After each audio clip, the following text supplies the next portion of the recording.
Hello students, how are you? I hope you all are good, you all are fine. आपकी studies भी बहुत अच्छे से चल रही होंगी बिकॉज बोर्ड्स एग्जाम में बहुत ही पास हैं। सो जस्ट लेट्स रिवाइज कि हमने इससे पहले क्या पढ़ा था। मैं इससे पहले अभी हमने एपी किया हुआ था। उसमें हमने इससे पहले देखा था what is the basic formula, AP series क्या होती है, उसमें कौन कौन सा फॉर्मूला लगता है, किस तरीके से हम नेक्स्ट नंबर निकालते हैं, what is number of term, what is last term और बेसिक चीजें। और उसके साथ साथ हमने एक एक्सरसाइज भी कंप्लीट कर ली थी with each and every question and example. अगर आपने नहीं देखा है जाकर पहले वो वीडियो देखिए, क्योंकि उसी से आपका पहले बेसिक क्लियर होगा। देखो, AP is a very easy chapter अगर आपको कॉन्सेप्ट समझ आ जाता है, अगर आपको उसके न्यूमेरिकल समझ आ जाता है, कॉन्सेप्ट समझ आ जाता है, फॉर्मूला समझ आ जाता है, कहाँ कौन सा लगाना है, आप आराम से कर ले जाओगे, कोई इसमें प्रॉब्लम नहीं। ठीक है, now today we will see the sum of terms कि अगर हमको सम निकालना हो तो हम कौन सा फॉर्मूला लगाएंगे, कैसे अप्रोच करेंगे, और हम एक एक क्वेश्चन सॉल्व करेंगे, एग्जाम्पल भी करेंगे और न्यूमेरिकल्स भी करेंगे। ठीक है, तो लेट्स स्टार्ट। कॉपी पेन निकाल लो। देखो, for this sum of AP there is only two formulas. Okay, हम देखेंगे कौन कौन से फॉर्मूला है। पहला है S N is equal to N by two A plus N minus one into D. This is the formula. Here n is the number of terms, a is the first term, d is the common difference, and s is the sum of n terms. ठीक है, जितने भी terms होंगे sum of n terms. That is, this is the simple formula. And second formula is S N is equal to N by two A plus L. A plus L या A plus A N आप कह सकते हो। अगर आप इसको ऐसे लिखना चाहते हो तो ऐसे भी लिख सकते हो, N by two A plus A N. A N, what is A N? A N is the last term या फिर एल भी लास्ट टर्म है। ठीक है, तो this is the simple formula जो आपको यहाँ पर यूज करना है, और you will find out the given sum of the terms या नंबर ऑफ। अब देखो, कई बार ऐसा होगा कि आपको सम ऑफ टर्म्स दिया होगा तो आपको नंबर ऑफ टर्म्स निकालने होंगे, या फर्स्ट टर्म निकालना होगा, या पूरी एपी सीरीज निकालनी होगी। देखो, अभी इससे पहले जो हमने पढ़ा, that's why I am saying कि इससे पहले वाला लेक्चर देखिए। इससे पहले जो हमने पढ़ा है वो और ये दोनों कंबाइन होंगे अभी। ठीक है, तो दोनों को थोड़ा सा आपको मतलब हो सकता है कि पहले आपको फर्स्ट टर्म लास्ट टर्म निकालना, सम निकालना और एपी सीरीज भी निकालनी, तो इसलिए पहले वाला भी बताना जरूरी है और ये भी बताना जरूरी है। ठीक है, तो ठीक है, फॉर्मूला तो हमने देख लिया। Now we will start doing the questions, applications. तो पहले मैं एग्जांपल से कराती हूँ, क्योंकि मुझे लगता है कि एग्जाम्पल्स भी उतने ही इंपॉर्टेंट हैं, और अगर मैंने एग्जाम्पल्स आपके भरोसे छोड़े तो आप लोग तो एग्जाम्पल्स नहीं करोगे। तो एग्जाम्पल से स्टार्ट करती हूँ, फिर हम एक्सरसाइज पे मूव ऑन करेंगे। ठीक है, तो the first example says the find the sum of the first 22 terms. Find sum of example 11 है ये मेरी बुक में, आप अपने में देखते रहना, मैं क्वेश्चन नहीं लिख रही हूँ। Find the sum of first 22 term of AP. AP is given, AP है आपका 8 3 - 2, 8 3 - 2। Okay, first 22 terms. तो सबसे पहले ये जो फर्स्ट 22 टर्म्स ये क्या है? अगर आपको कभी ऐसे दिया हुआ है कि what find out the sum of first 22 term, तो फर्स्ट 22 क्या है?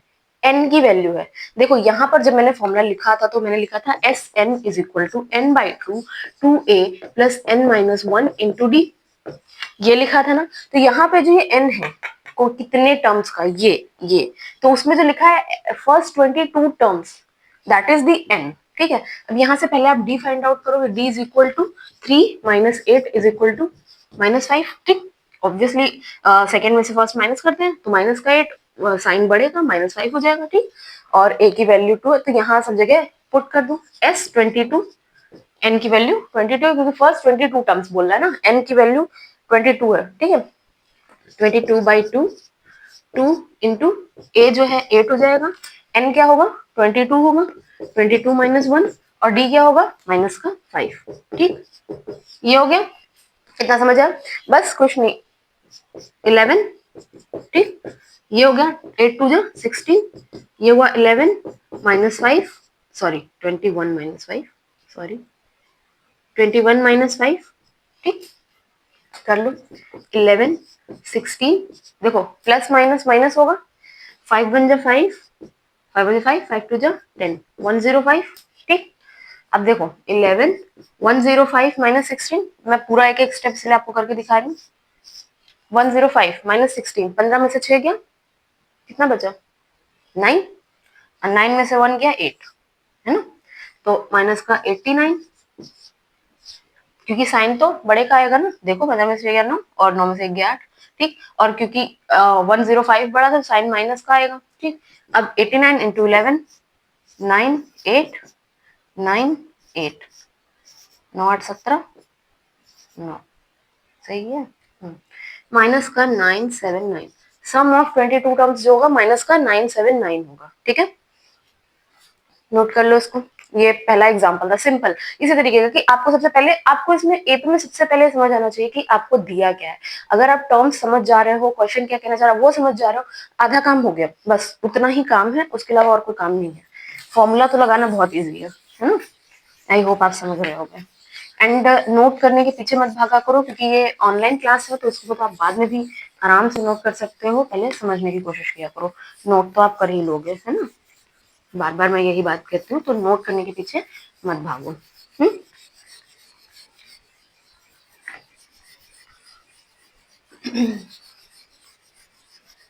ऐसे ही सिंपल क्वेश्चन आते हैं, लेकिन मार्क्स गेनिंग होते हैं। वही है कि आप कॉन्सेप्ट पकड़ पाओ, बस कौन सा फॉर्मूला लगना है, कौन सा नहीं लगना है, क्या लगना है। ठीक है, नेक्स्ट एग्जांपल 12 है। Example 12 says if the sum of first 14 terms of AP is, यानी कि S14। अब आपको डायरेक्टली मैं ये नहीं, जैसे मैंने बताया ना सम ऑफ फर्स्ट 22 टर्म्स, तो वो S22 था। तो अगर sum of first 14 terms that is S14, तो आपको यहाँ पर गिवन है S, एग्जांपल 12 है ये है S14 इज इक्वल टू 1050। ठीक, and its first term is 10, A दे रखा है 10। ठीक, फाइंड 20th टर्म। अब मेरे को पहले ये बताओ, अगर आपने पिछला लेक्चर देखा होगा आपको पता फाइंड 20th टर्म का क्या मतलब है। फाइंड 20th टर्म का क्या मतलब है, यहाँ पे फाइंड 20th टर्म का क्या मतलब है, A20। भाई फर्स्ट टर्म होता है ए, सेकेंड टर्म होता है A1, मतलब A2। फर्स्ट टर्म A1 कह लो या A कह लो, second term A2, third term A3, fourth term A4, तो 20th term A20 find out करना है। तो सुनो, A20 फाइंड आउट करने के लिए आपको क्या चाहिए होगा, पहले आप A20 को क्या लिख सकते हो, मैंने आपको बताया हुआ है। A20 को आप क्या लिख सकते हो, A+19D। आप A+19D लिख सकते हो, है ना। ए दिया हुआ है, डी चाहिए होगा। अगर आप डी फाइंड आउट कर ले तो आपका आराम से क्वेश्चन जाएगा। लेकिन यहाँ पर डी तो नहीं है, लेकिन यहाँ पे बाकी चीजें हैं, तो यहाँ से आपको इतनी इन्फॉर्मेशन, ये जो इन्फो दिया है आपको, इससे आपको डी निकालना होगा। जब आप इससे डी फाइंड आउट करोगे then you will find out the 20th term. यही मैंने कहा कि दोनों कॉन्सेप्ट मिक्स होंगे, दोनों कॉन्सेप्ट अब एक दूसरे से कनेक्टेड होंगे। ठीक है, चलो करते हैं। देखो फॉर्मूला क्या था, S40 यानी कि n/2 यानी 14/2, 2a यानी कि 2 इंटू 10, n-1 यानी कि 14-1 इंटू डी। डी नहीं पता है, एज इट इज लिख दिया। ठीक, 7, S14 की वैल्यू क्या है यहाँ पर 1050, ये हो गया 7, ये हो गया 10 और ये हो गया 13D। ठीक है, ऐसे इतना हो गया। अब चाहो तो ये जो 7 मल्टीप्लाई में इधर डिवाइड में लियो, 1050 डिवाइड बाई 7, 10 प्लस 13D। ठीक, 7 बन जाओ 7। ठीक, 7 5 35, 150, 150 is equal to 10 plus 13D। ठीक है, इतना हुआ 150 ही आएगा ना, 7 और 3 7 5 35। हाँ ठीक है, 150। तो देखो एक सेकेंड सही किया मैंने। हाँ यहाँ पे 20 होगा, यहाँ 20 होगा, 20। ठीक है, ये इधर आके माइनस हो जाएगा, 150 minus 20 is equal to 13D।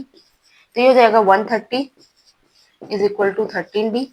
तो जो D की वैल्यू हो जाएगी वो इधर आके 13 डिवाइड हो जाएगा, D की वैल्यू 130 डिवाइड हो जाएगा, 130 डिवाइडेड बाई 13 दैट इज की 10।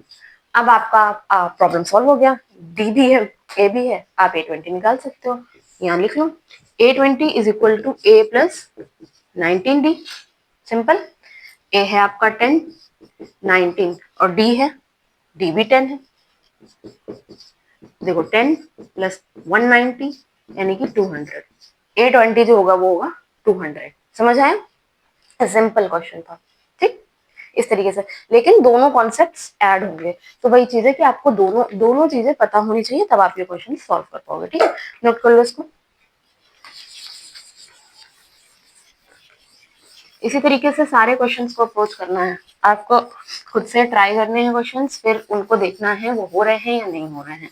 वैसे इजी है, बहुत इजी है, आराम से कर ले जाओगे। और सबसे बढ़िया, मैं हमेशा कहती हूँ कि आपको बोर्ड में एक स्ट्रैटेजी बना के चलनी होती है कि इन वाले चैप्टर से मेरे क्वेश्चंस तो गलत होंगे, जैसे एपी है, मेंसुरेशन है, पॉलिनोमियल है, रियल नंबर्स है, कोऑर्डिनेट ज्योमेट्री है, ट्रिग्नोमेट्री, जो न्यूमेरिकल बेस्ड क्वेश्चन, इनसे तो मेरे क्वेश्चन गलत होंगे नहीं, क्योंकि मुझे पता है कौन सा फॉर्मूला लगना है, कौन सा कॉन्सेप्ट लगना है, मैं तुरंत से इन क्वेश्चंस को कर दूंगा या कर दूंगी, है ना।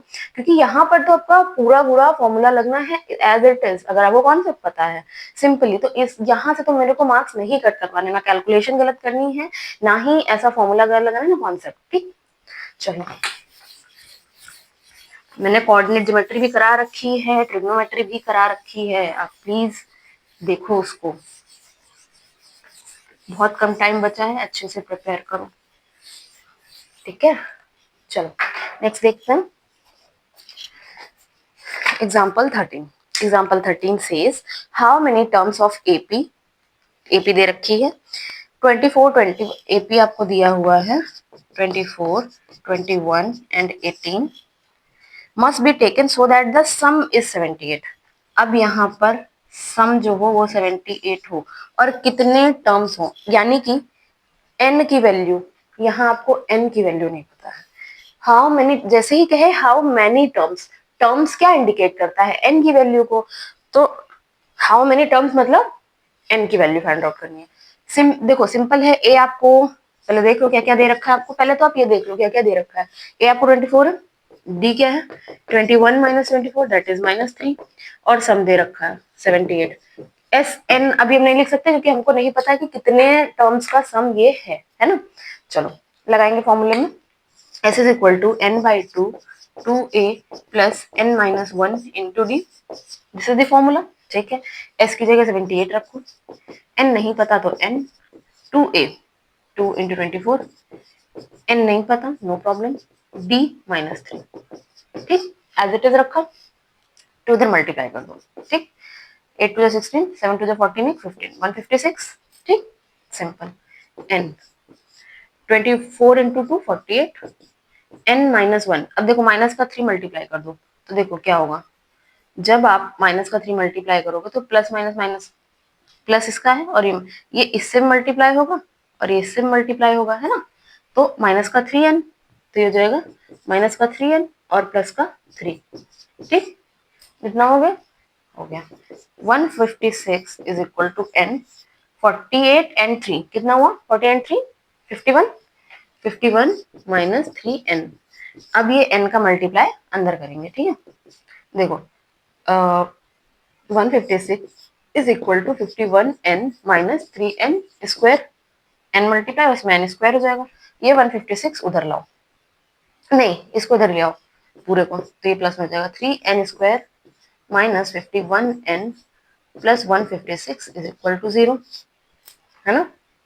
ठीक, अब इस पूरे को 3 से डिवाइड कर दो, सिंप्लीफाई करने के लिए हमेशा इक्वेशन को डिवाइड करते हैं किसी कॉमन नंबर से, 3 से कट रहा है n स्क्वायर, 3 1 जा 3, 3 7 जा 21, 3 5 जा 15, 3 2 जा 6, ये हो गया। ठीक, अब देखो ऐसा कौन सा नंबर है जिसको ऐड या सब्सट्रैक्ट करने पर 17 आए, 3 1 जा, सही किया ना मैंने 51, हाँ, और ऐड सब्सट्रैक्ट करने पर 17 आया और एस 52, 3 5 जा 15, 3 2 जा 6, हाँ ठीक है। ठीक है, अब इसको आपको सिंप्लीफाई करना है। ठीक, अब इसको पहले क्वाड्रेटिक सॉल्व करो, कैसे सिंप्लीफाई करोगे, देखो अगर आप देखो तो 13 4 जा कितना होगा,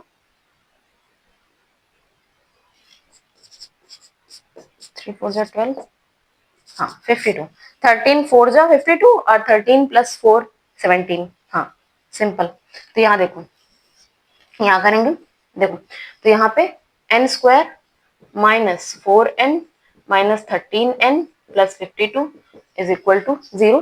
ठीक, इसको हमने ऐसे फैक्टराइज करके, फैक्टराइजेशन ही यहाँ पे करना पड़ेगा। इसमें कॉमन क्या ले सकते हो आप, n कॉमन ले सकते हो। ठीक, तो यहाँ हम n कॉमन लेंगे, n माइनस 4। ठीक, यहाँ से माइनस का 13 कॉमन ले सकते हैं, माइनस का 13 लिया n, और क्योंकि माइनस कॉमन लिया है तो अंदर का साइन चेंज हो जाएगा, माइनस का 4 इज इक्वल टू 0। ठीक, n-4 n-13, ठीक।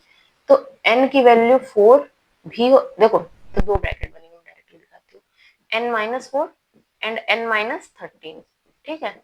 फिर इसको जब जीरो के इक्वल रखोगे तो आपको पता ही होगा कि जब n-4 is equal to zero के इक्वल रखते हैं तो उधर जाके साइन चेंज हो जाता है, तो ये जाता है n इज इक्वल टू 4, और दूसरा वाला भी ऐसे करेंगे n-13 अगर जीरो के इक्वल है तो n इज इक्वल टू 13, तो n की वैल्यू 13 भी हो सकती है, n की वैल्यू 4 भी हो सकती है, ठीक है। अब इसमें से या तो 13 होगी या 4 होगी, दोनों ही आंसर सही होंगे, ठीक है। ये है सॉल्यूशन। तो इस तरीके से कभी कभी जब आपको हमेशा लगभग जब आपको n निकालना होगा तो आपको क्वाड्रेटिक सॉल्व करनी होगी, क्योंकि ये this is the only way आपको क्वाड्रेटिक सॉल्व करनी होगी। और क्वाड्रेटिक सॉल्व करना तो आप पॉलिनोमियल में सीख के आए हो, है ना। अगर नहीं आता तो मैं फिर से बताऊंगी, बहुत इजिली हो जाता है, ठीक है। कॉन्सेप्ट इज कि ये जो बीच का नंबर है उसको ऐड या सब्सट्रैक्ट करके ये नंबर लाना होता है, लेकिन उसको मल्टीप्लाई करने पे ये वाला नंबर आना चाहिए, ठीक, सी के बराबर आना चाहिए, बस इतना होता है। नोट कर लो इसको, कर लिया इसको नोट, ओके। तो ये था आपका कौन सा एग्जाम्पल 13। आई नो कुछ बच्चों को इसमें ये प्रॉब्लम आई होगी कि ये क्वाड्रेटिक कैसे सॉल्व करेंगे, बट मैंने आपको बताया है कि कैसे सॉल्व करते हैं, ठीक है। तो this is the only way जिससे आप क्वाड्रेटिक सॉल्व करोगे। और अगर आपको क्वाड्रेटिक सॉल्व करनी नहीं आती है, नहीं हो रहा, तो आप पॉलिनोमियल वाला चैप्टर भी नहीं कर पाओगे, क्योंकि उसमें भी क्वाड्रेटिक तो आपको सॉल्व ही करनी होगी। क्वाड्रेटिक, हाँ, पॉलिनोमियल वाला linear equation in two variables, वो उसमें भी तो आपको क्वाड्रेटिक सॉल्व ही करनी पड़ेगी, वहां तो पूरा आपको बनानी भी पड़ेगी, खुद ही से इक्वेशन फॉर्म करनी पड़ेगी, है ना। नहीं आता है तो इसके बाद नेक्स्ट चैप्टर में वो स्टार्ट करूंगी, कोई प्रॉब्लम नहीं है।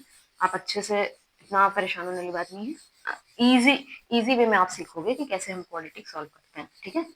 चलो, ये था एग्जाम्पल 13। अब देखते हैं example 14। What example 14 says? Find the sum of first 1000 positive integer. देखो, एग्जाम्पल 14 का फर्स्ट पार्ट है, फर्स्ट पार्ट इधर, सेकेंड इधर करेंगे, okay. Partition, find the first 1000 positive terms, first 1000 positive term, first 1000 positive terms, ठीक। फर्स्ट 1000 पॉजिटिव टर्म का क्या मतलब है? 1 2 3 4, वही 1 से लेके 1000 तक का सम, बस इतना मतलब है, ठीक। ठीक है, देखो सीरीज ऐसे होगी 1 + 2 + 3 + 4 + 5, मतलब एंड सो ऑन 1000 तक। आपको यहाँ पता है ना कॉमन, देखो यहाँ एक मैंने फॉर्मूला आपको और बताती है, सिंपल वो लगा सकते हो। फर्स्ट 1000 यानी कि n की वैल्यू 1000 है, समझ आए, जितना टर्म निकालना उतना उतना वैल्यू थी, तो यानी n की वैल्यू तो 1000 है, हो गया काम। मैंने आपको अभी एक फॉर्मूला और बताया था, Sn = n/2 a + l, first term last term, first term 1 है, लास्ट टर्म 1000 है, n की वैल्यू 1000 है, हो गया काम। S 1000, 1000 divided by 2, 1 + 1000, 500 into 1011, ठीक। अब इसको मल्टीप्लाई कर लेना, कितना आएगा?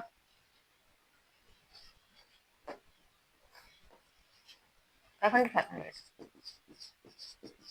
देखो ऐसे ही तो आएगा 101 500। अब मैं तुमको बार बार सारा करके दिखाऊं, 4 0, फिर 4 0, फिर 5 0 0 5 0 0 5 0 0 5, 500 500, simple. Second, first N positive integer बोल रहा है ना शायद, first N positive integer, first N positive integer. अब इसमें बताओ फर्स्ट एन पॉजिटिव इंटीजर के बारे में आप क्या बोलोगे?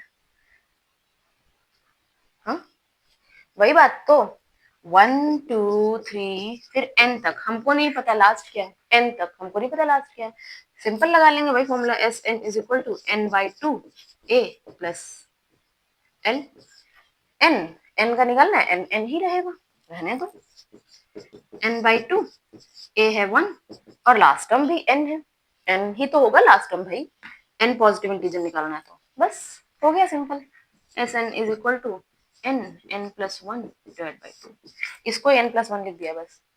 ऐसे क्वेश्चंस में जिसमें n ऐसे, इसमें घबराया मत करो, कुछ नहीं करना होता इसमें, तो और भी कुछ नहीं करना होता, जो कह रहा है बस वही लिख देना होता है, बस और कुछ नहीं करना होता है। ठीक है, आई होप ये समझ आया होगा। चलो नेक्स्ट क्वेश्चन देखते हैं, इसको नोट कर लो।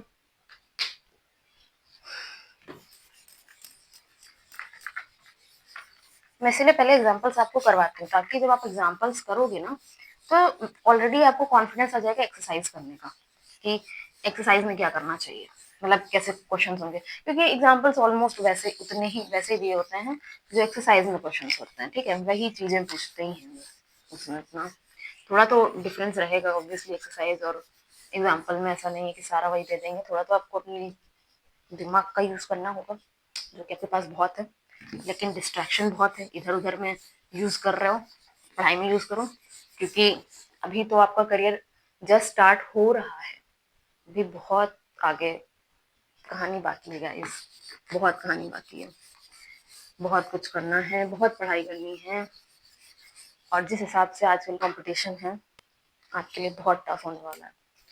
खैर, find the example 15 says find the sum of first 24 term. Example 15. Find the sum of first 24 term of the list of numbers whose nth term is given by.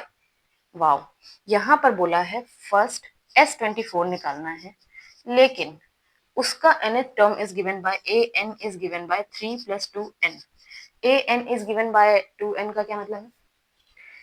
मतलब ये है कि यहाँ जितनी n की आप वैल्यू रखोगे उतना टर्म मिलेगा, मतलब आपको पहले a1 निकालना हो तो आप 1 रखोगे, a1 is equal to 3 plus 2 into 1 2 3 5। ठीक, a2 is equal to 3 plus 2 into 2। ठीक, 2 2 जा 4 3 2 7। ठीक, a3 is equal to 3 2 into 3 6 और 3 9। ठीक, ये एक तरीके से कुछ टफ नहीं है, एपी फॉर्म करनी है आपको पहले। तो अब यहाँ पर क्या हो जाएगा, एपी जो होगी वो होगी 5 7 9। तो यहाँ पर ए जो है 5 है और डी जो है वो 7 माइनस 5 यानी कि 12।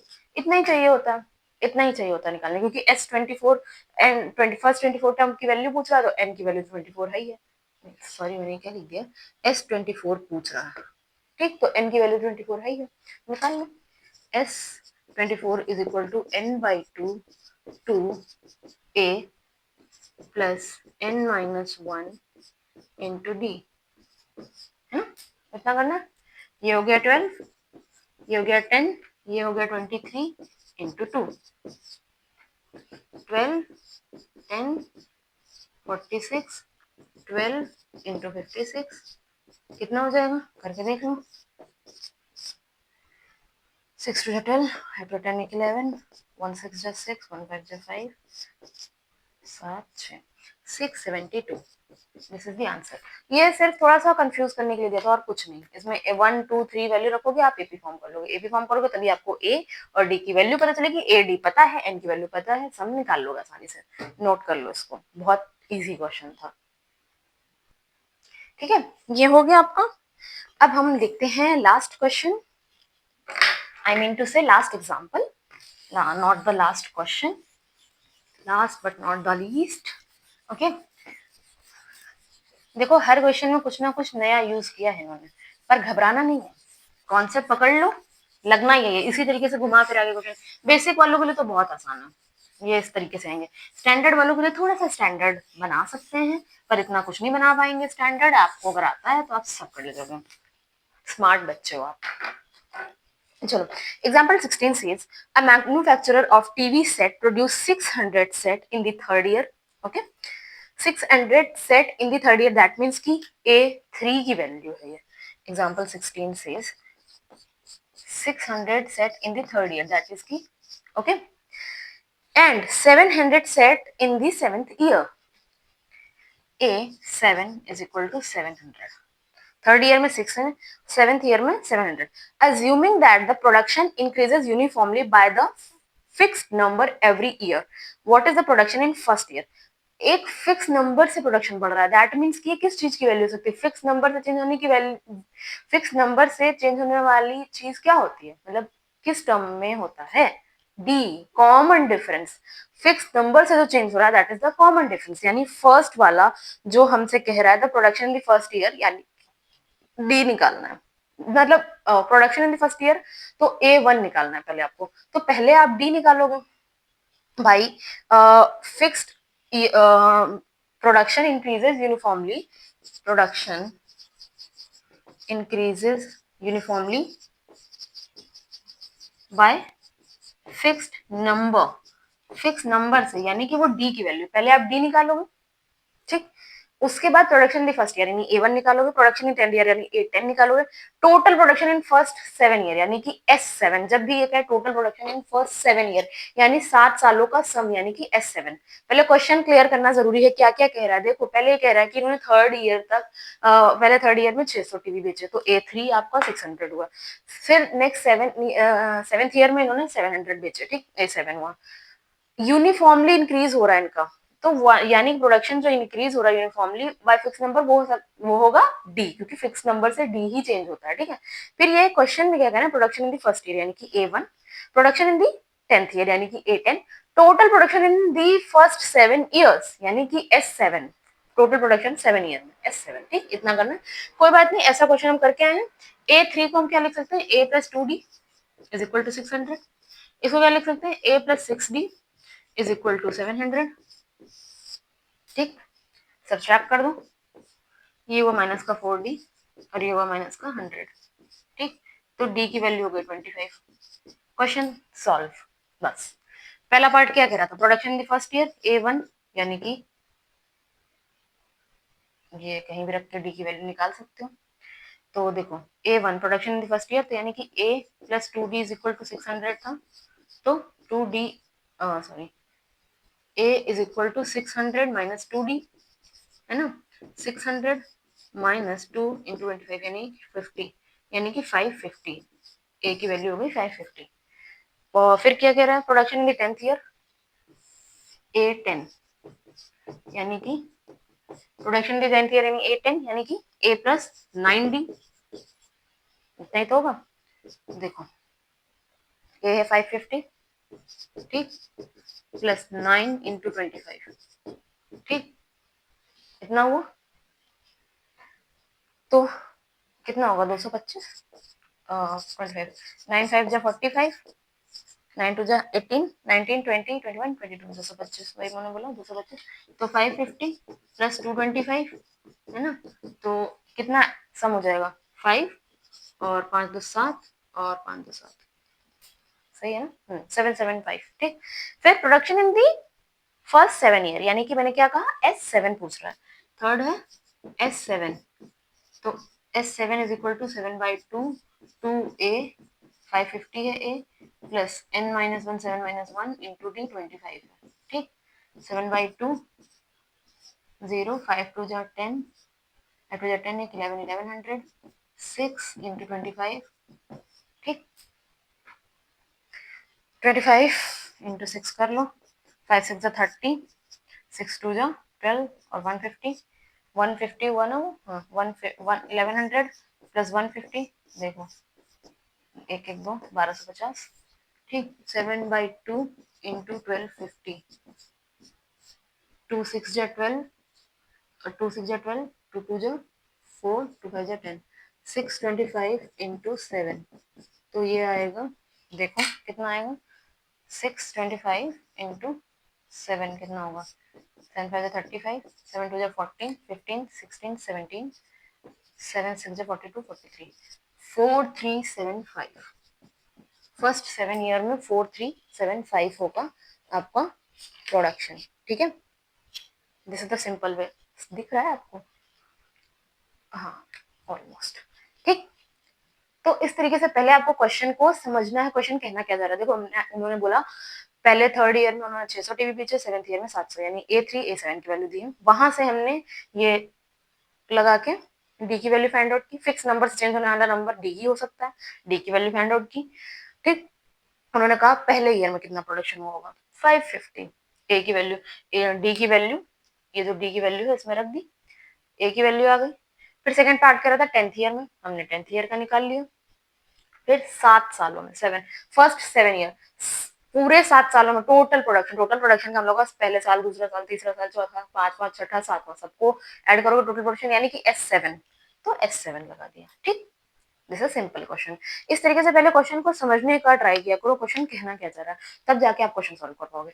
आई hope you find this video really helpful for you. Please each and every part को अच्छे से समझो, देखो एंड देन नोट डाउन करो। Okay, I hope you find this useful. Please don't forget to share this video with your friends who are preparing for the board exam, and don't forget to like, share and subscribe. Thank you so much for watching, and very best of luck for your board exams.